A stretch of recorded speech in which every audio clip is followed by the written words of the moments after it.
Hi guys, PD here, welcome to the channel, welcome to another new video. Remember the glory days of point and click adventures, games like Monkey Island, Beneath a Steel Sky? Imagine a brand new up-to-date point and click adventure game using modern day game engines like the Unreal Engine, with lush locations and interactive animations. That day is here. This is Back in the Swamp, an immersive first-person point-and-click exploration game set in a post-apocalyptic wasteland overrun by giant insects and abandoned robots. Embark on a journey to uncover hidden mysteries guided solely by hand-drawn sketches, no text or dialogue. But guys, these hand-drawn sketches are in 3D. They've been designed in a 3D engine, the Unreal Engine. The footage that you can see is me playing the game in VR in a VR headset. The worst crime about this video is the developer designed this game in their mind in 3D. They then created this game in a 3D engine in Unreal.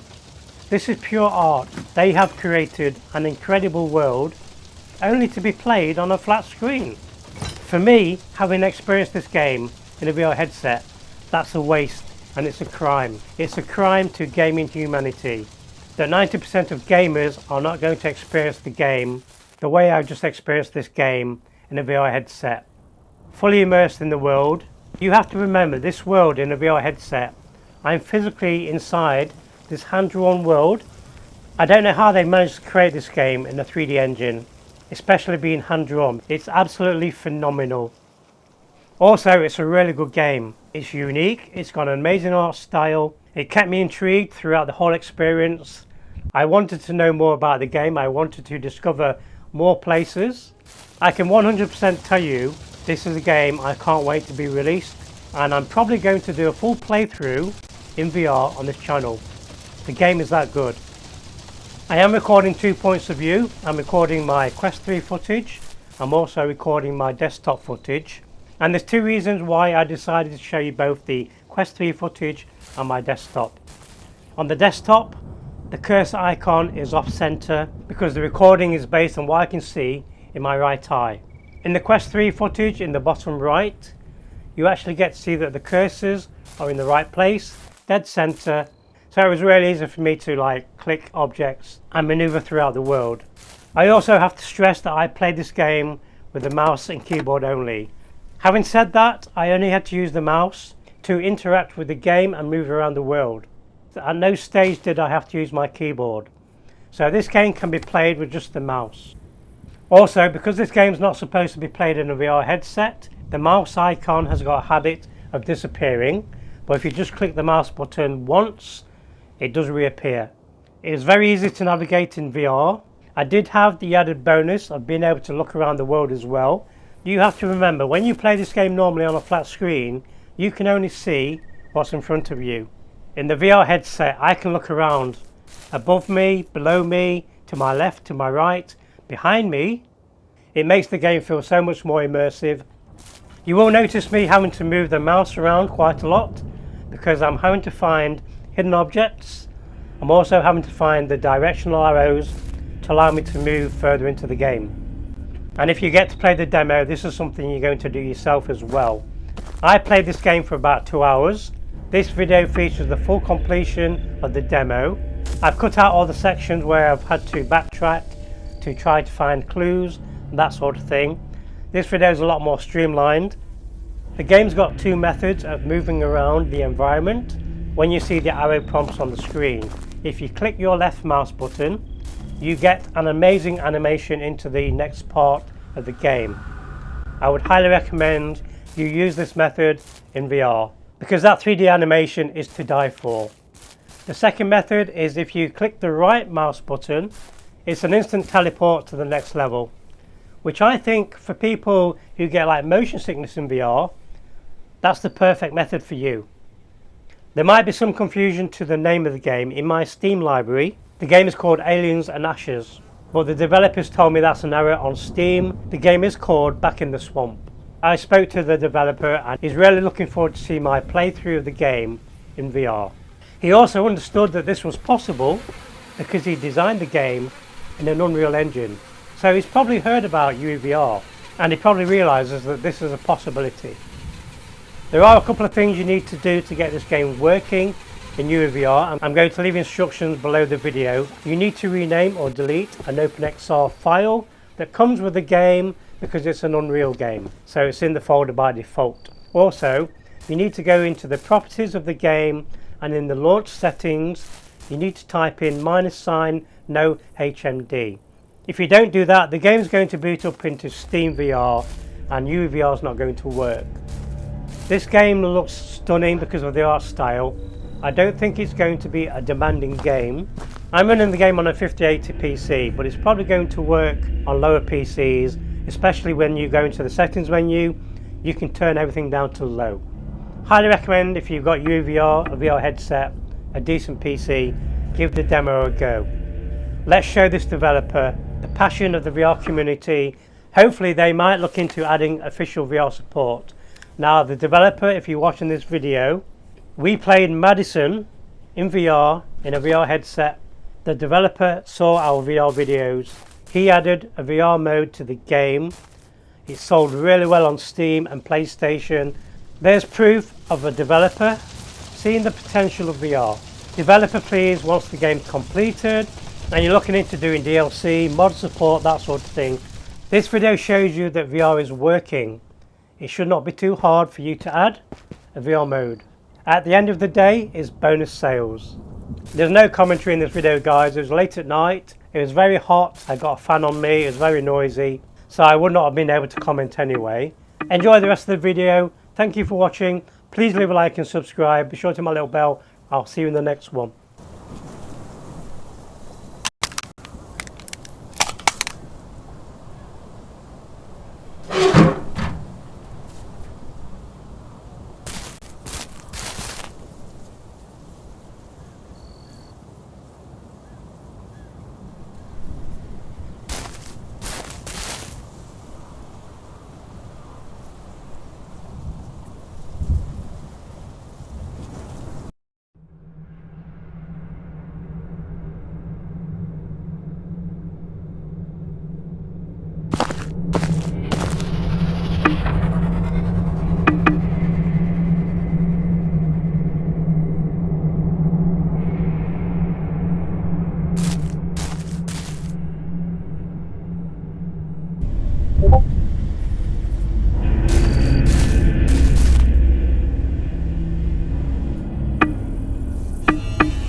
had a glimpse of you, and then you was gone.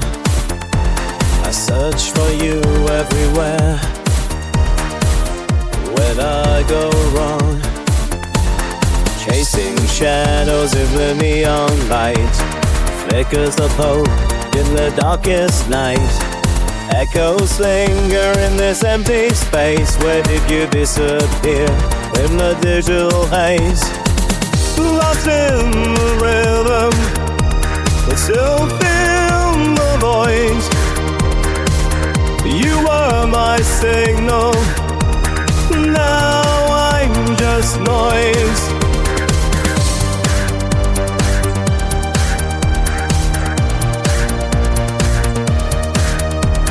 Scrolling through the pages of memories untold, in a world of pixels, your warmth turns cold. Chasing after whispers through the wires and screens, searching for connection in the gaps between. Lost in the frequency, but searching